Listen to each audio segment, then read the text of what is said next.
Hey guys, my name is Kai, and with Super Zumi reroll along with Jax reroll sort of dominating the current meta, today I want to talk about Lasercorps. But why Lasercorps, right? And like, how does this relate to the current meta? Well, it actually all boils down to this one clip from TFT Summit. The really cool thing about this Lasercorps is that every unit within the tree actually is capable of carrying, and depending on how you set up the items and your augments. The person that really showed me this was 60second from China, because he spent an entire day playing Lasercorps all day, and every game was a different carry. It was Ashe sometimes when he's rerolling with Renek, sometimes it's Senna, sometimes it's Yasuo with Duelist, sometimes you just play vertical with Zed and Mordekaiser.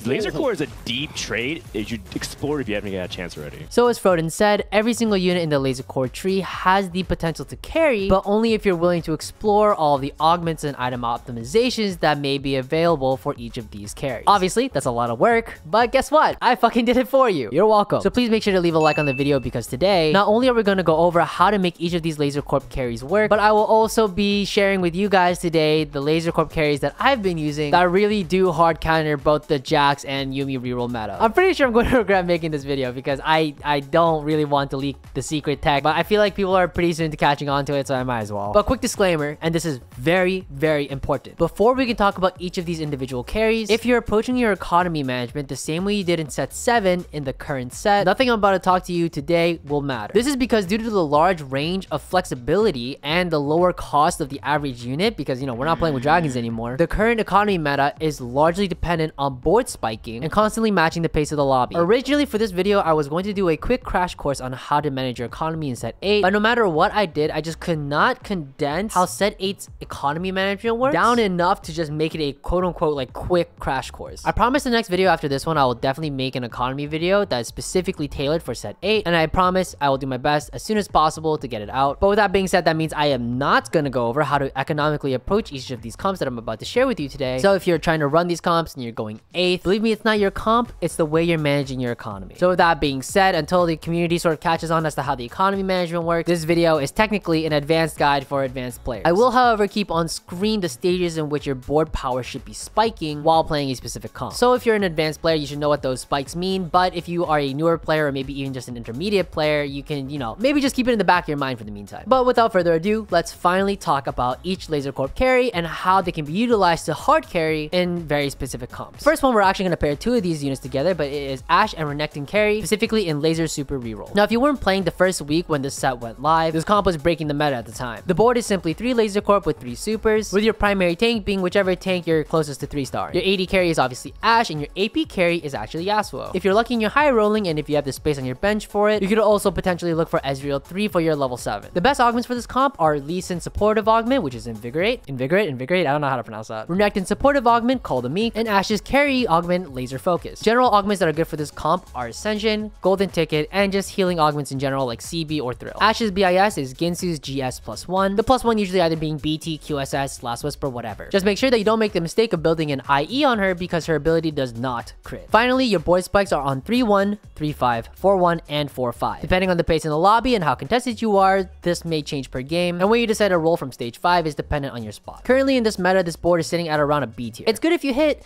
but considering how contested supers are, it's not that great, especially after the nerfs on the current patch. The next carry unit we're going to talk about in the Lasercorps tree is Yasuo, who is our first Yuumi Jax meta breaker. And this is because he actually is a primary and secondary carry in 2 very specific comps. The first comp being the Yasuo Carry comp inside of a Duelist Supers reroll, and the second comp where he acts as a secondary carry in the Kayle Divine Ascent reroll comp, but that is a very specific niche case, and we'll talk about that in just a little bit. So first, let's just talk about Yasuo Carry inside of Supers Duelist reroll. The board is simply 3 supers and 4 duelists once you're level 6, and unlike Ashe reroll, you roll at level 6 to try to hit a 3-star Yasuo, a 3-star Lee Sin, 3-star Malphite, 3-star Fiora, and actually 3-star Vayne. Yasuo being the obvious primary AP carry, and Fiora or Vayne will be your secondary AD carry. Your tank, again, just like an Ashe reroll, it's whatever tank you're closest to 3-starring first. Now, the reason why your AD carry can actually be a 2-star Vayne instead of a 3-star Fiora is just because Fiora's kind of in a weird spot where even a 3-item 3-star Fiora just doesn't feel very good unless you're playing in a very glass cannon-y lobby where players are not really playing reroll or very high HP units. So an itemized Fiora might actually work out better in those types of lobbies compared to a Vayne who is really good at tank shredding and just chopping down very high HP opponent. The comp in general works really well with any Yasuo augment, either the hyper carry one or the supportive one. But just like in the Ashe Super's reroll comp, if you hit Lee Sin supportive augment, that is totally okay too. The general augments that are decent for this comp are Battle Mage, Golden Ticket, Duelist Crown, and again, any general healing augments are great as well. BIS Yasuo is GS JG +1, usually either a Hodge, Rabadons, or even an Archangels. And yes, Giant Slayer is usually not one of his best in slots, but again, because of the Yuumi, Jax, and Supers reroll meta that's going on at the moment, GS is almost mandatory. Finally, your board spikes are at 3-2, 4-1, 4-2, 4-5, and 5-1. Just like in the Ashe comp, depending on your spot and the pace of the lobby, as well as how contested you are, this can change per game. Currently, this board is probably about an A+ tier, in my opinion, in the current meta, because it's good if you hit the augments, but if you're heavily contested for supers and maybe you even low roll and you can't hit 6 duelists by the end of the game, it can be a little difficult to win out. But bear in mind, the reason why this comp heavily counters Yuumi is because of how quickly the comp melts down the opponent. The comp is basically all gas, no breaks, which is a great counter for Yuumi, who really relies on fights to extend for a very long period of time. But speaking about all gas and no breaks, there is also Divinus and Kayle dual carry Yasuo vertical duelist comp.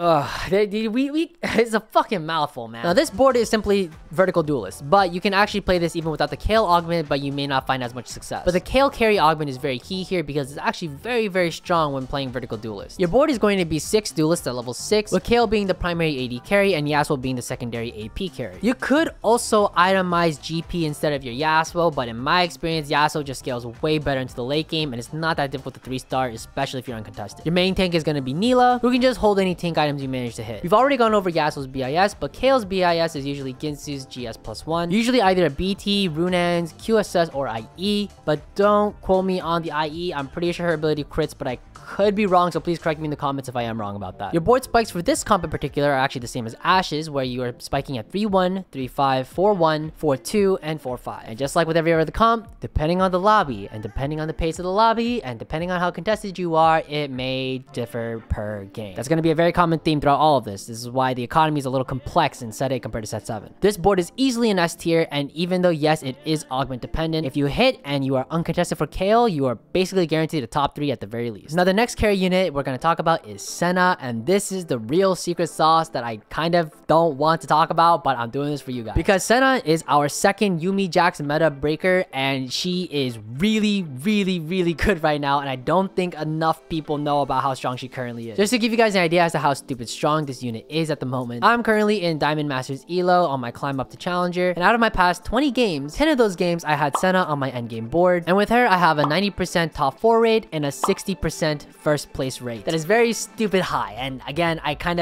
of worried about releasing this video, but you know what? It is what it is. I'm doing this for you guys. So the board... God damn it. Oh, God. Okay, so here's the sauce. The board is reroll Senna with reroll threats. And I know what you might be thinking. Oh, it's just reroll threats. Who gives a fuck? Big whoop. That's not really groundbreaking. Keep in mind that a lot of people are not playing reroll threats with Senna. They're playing reroll threats with either just threats, or they're playing the Chinese version, which is reroll threats with reroll Zoe and reroll LeBlanc. But arguably, in my opinion, I think this comp is way more consistent and way easier to hit compared to the Zoe version of threats or reroll threats in general. Now, you're gonna notice that this comp actually is kind of awkward at level 7 because you're gonna have a couple open slots at level 7 once you start 3-starring things, but in order to counter this problem, you just play multiple of the same threat, either Cho'Gaths or Ramesses or Vel'kozes. Usually, if you have 2 tier 2 Vel'kozes, you're just gonna smack both of those in, and that's gonna be your board for a while. But at the end of the day, it's pretty flexible. Senna is obviously the main AD carry, and Vel'koz is your secondary AP carry, and in my experience, Tank Ramess is the best tank out of the two, but you can also itemize your Cho'Gath as well. The best hero augments from my experience have been Galio's supportive augment, safety first, Sivir support augment, delivery tips, either of Senna's augments, but preferably the carry one, and any Cho'Gath or Ramess augment, but those tend to be worse compared to the other ones I just listed. The best general augments for this comp from my experience have been Three's Company, Triforce, any healing augments, Portable Forge because any of those items can be thrown onto any of those units, and High Roller. BIS Senna tends to be GSIE +1, and BIS Vel'koz is Archangels +2, but honestly just stack as much AP as you can, and you could even opt to itemize a GS if you happen to be in a really heavy reroll lobby. Keep in mind from my experience,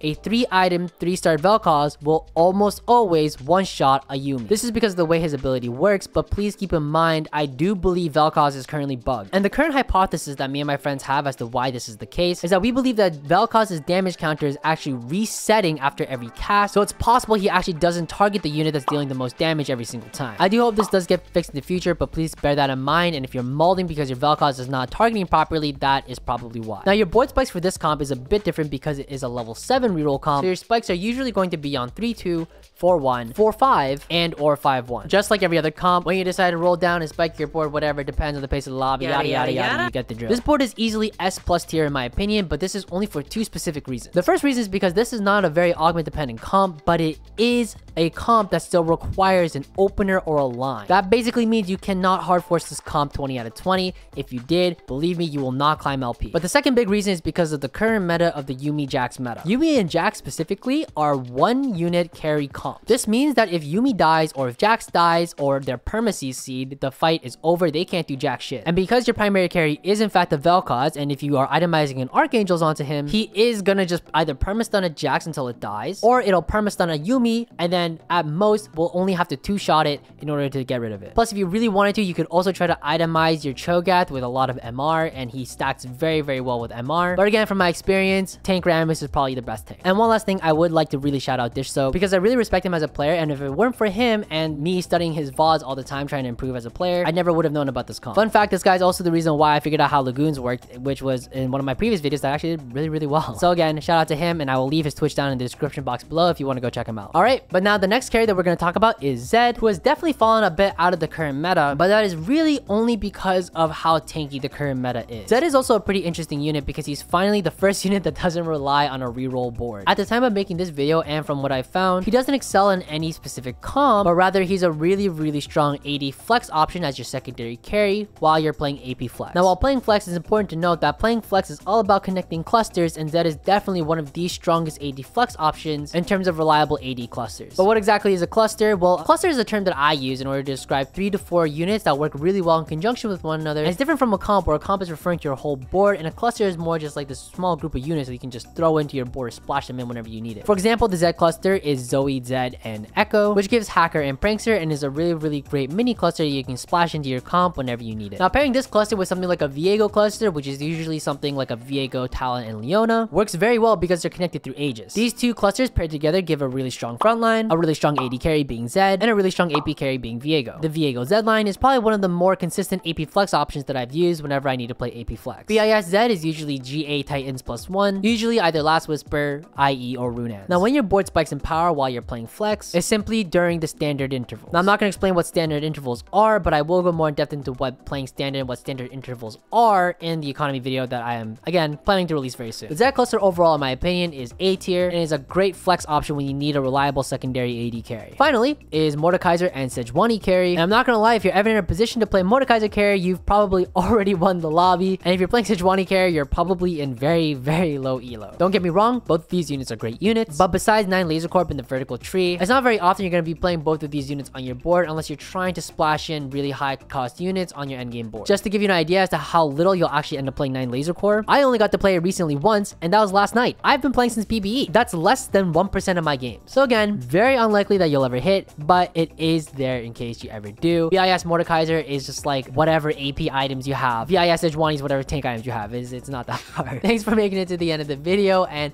again, if you learned anything new, especially the Senna reroll comp, please make sure to leave a like on the video and comment any sort of traits or guides or whatever you want to see from me during set 8. I would love to make more informational content for you guys. And I hope to see you guys whenever I stream over on Twitch. The link should be down here already on the screen. And I'll see you guys all later. Take care, guys. Happy climbing.